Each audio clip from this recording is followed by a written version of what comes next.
Hello guys, welcome to cool and creative education. आज हम करेंगे हिंदी का एक topic. BA second year third sem का एक टॉपिक है जिसका नाम है रीतिकाल।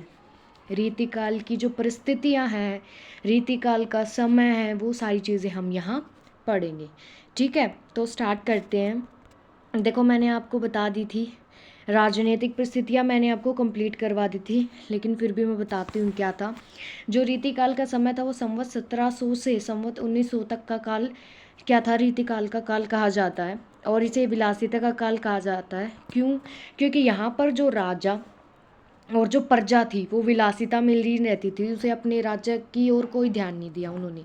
ठीक है, तो यही मतलब ये देखना है इस रीतिकाल में जो उस समय की कैसी हालत थी, कैसी स्थिति थी, चारों ओर की समाज की कैसी स्थिति थी, समाज में कैसी स्थिति थी, राजनीतिक कैसी स्थिति थी, धार्मिक कैसी, ये सारी चीज़ें जैसी हालत थी वहाँ पर उस टाइम पे, वो सारी चीज़ें पढ़ेंगे।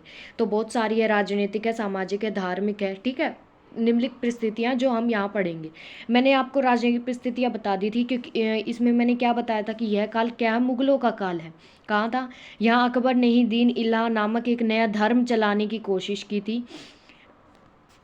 इनके समय विलासिता अपनी सीमा पार कर चुकी थी और ऐसी राजनीतिक स्थितियों को दिशा देने वाला कोई नहीं था, मतलब ठीक करने वाला कोई नहीं था। ठीक है, राजा मतलब कि जो कवि थे वो जो अपनी कविताएं करते थे, लिखते थे, जो भी करते, साहित्य में जो रचा करते थे, वो राजाओं को प्रसन्न करने के लिए ही और राजाओं की ही प्रसन्नता करते थे बस खाली। ठीक है, और जहांगीर ने ही संगीत और कला का विकास किया। ये मैंने आपको मेरी एक पहली वीडियो, आप उसमें जाके देखो। ठीक है, ठीक है, और जहांगीर ने ही क्या है, संगीत और कला का विकास किया था। फिर शाहजहाँ दिल्ली के शासन पर बैठे।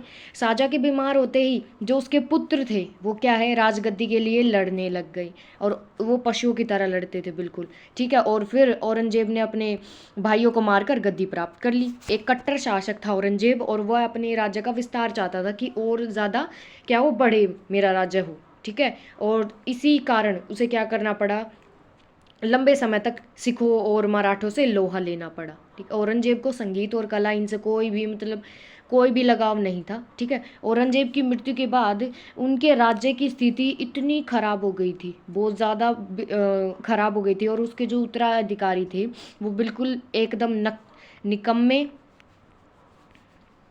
ठीक है, अयोग्य निकले, जिससे वो राज्य को संभाल नहीं सके। ठीक है, संभाल नहीं सके। तो उस समय केंद्रीय शासन पर जो नियंत्रण है वो पूरी तरह रख नहीं पाए, जिस कारण क्या हुआ, दक्षिण में मराठा, आगरा में जाट, राजस्थान में राजपूत शक्ति अपना सिर उठाने लग गई थी। ठीक है, तो ऐसी बहुत खतरनाक सी वो हो रही थी। ठीक है, तो राजनीतिक स्थितियाँ बहुत ख़राब थी, यहाँ पर सोचनीय थी। फिर आता, अब हम करते हैं नेक्स्ट हमारा सामाजिक परिस्थितियाँ। अगर आप मेरे चैनल पे न्यू हो, please like share subscribe my channel. तो हम करते हैं सामाजिक परिस्थितियाँ कैसी, मतलब समाज की स्थिति कैसी थी उस समय भी। तो सामाजिक दृष्टि से यह युग तो पतन का युग था।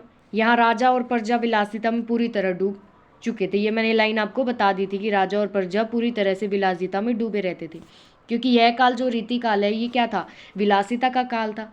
ठीक है, जिसके कारण क्या हुआ, ये विलासिता का काल था, जिसके कारण ये हुआ कि लोग जो अपनी कन्या का विवाह छोटी उम्र में ही करना स्टार्ट कर दिया, जिससे क्या हुआ, जो बाल विवाह, ठीक है, सती प्रथा, इनकी जो ये जो प्रथा थी ये आरंभ हो चुकी थी। ठीक है, मैंने लिख रखा है क्या हुआ, बाल विवाह, छोटी उम्र में विवाह करने लग गए थे तो बाल विवाह की प्रथा आरंभ हो चुकी थी। हिंदुओं में बाल विवाह, बहु विवाह, सती प्रथा आदि रूढ़ियाँ बढ़ती जा रही थी, अंधविश्वास समाज में फैलता जा रहा था। फिर उसके बाद क्या हुआ, अंधविश्वास फैल गया। उसके बाद अमीर, रिच एंड पुअर, गरीब, दो वर्ग बन चुके थे। ठीक है, एक तीसरा वर्ग और आएगा कवियों का। ठीक है, लेकिन अभी तक ये है रिच और पुअर का, अमीर और गरीब के दो वर्ग बन चुके थे। ठीक है, गरीबों का लगातार शोषण हो रहा था। स्त्री केवल मनोरंजन और विलास की वस्तु बनकर रह गई थी। ठीक है, भक्ति भावना का लगातार, देखो 3 पॉइंट ही कराए, एक तो अंधविश्वास बढ़ गया था, बाल विवाह की प्रथा चालू हो गई थी, अमीर गरीब के दो मतलब वर्ग बन गए थे, गरीबों का लगातार शोषण, विलासिता ठीक है, शोषण हो रहा था, स्त्री केवल मनोरंजन और विलास की वस्तु समझकर मानी जा रही। उसके बाद भक्ति भावना का लगातार विनाश होता जा रहा था। ठीक है, इस प्रकार क्या हुआ, मुस्लिमों का भी लगातार क्या हो रहा है, शोषण होता जा रहा था। और क्या हुआ, जो सामाजिक जो थी हिंदुओं में, जो सामाजिक जो उनकी दिशा थी वो तो खराब होती जा रही, लेकिन आर्थिक दशा भी क्या थी उनकी, बहुत ज़्यादा खराब होती। कैसे खराब होती जा रही थी, कला संस्कृति व्यापार आर्थिक क्षेत्र सभी अनेक प्रकार के संकटों का सामना कर रहे थे। संकट आ रहे थे उन्हें, मतलब उनका विकास हो ही नहीं पा रहा था, कुछ ना कुछ संकट उन पर आ ही जा रहा था। ठीक है, कला संस्कृति इन पर, इसके कारण क्या हुआ, इस प्रकार रीतिकालीन सामाजिक जीवन पतन की ओर बढ़ता जा रहा था, उसका पतन होता जा रहा था बिल्कुल। ठीक है, फिर क्या हुआ, गरीब भूख से मरते जा रहे थे, वह दिन प्रतिदिन और गरीब होते जा रहे थे। फिर उसके बाद क्या आया, एक तीसरा वर्ग आया जिसको मैंने बताया था कवियों का वर्ग।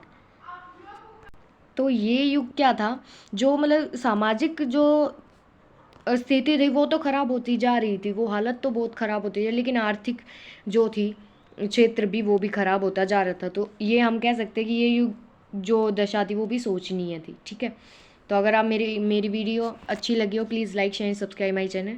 जो हम धार्मिक परिस्थितियाँ और साहित्यिक परिस्थितियाँ हैं, 2 और परिस्थितियाँ हैं इसमें, ये 2 परिस्थितियाँ हम अगली वीडियो में करेंगे, नहीं तो बहुत लंबी वीडियो हो जाएगी। ठीक है, तो अगर आपको मेरी वीडियो अच्छी लगी, please like share and subscribe my channel. Thank you and have a nice day.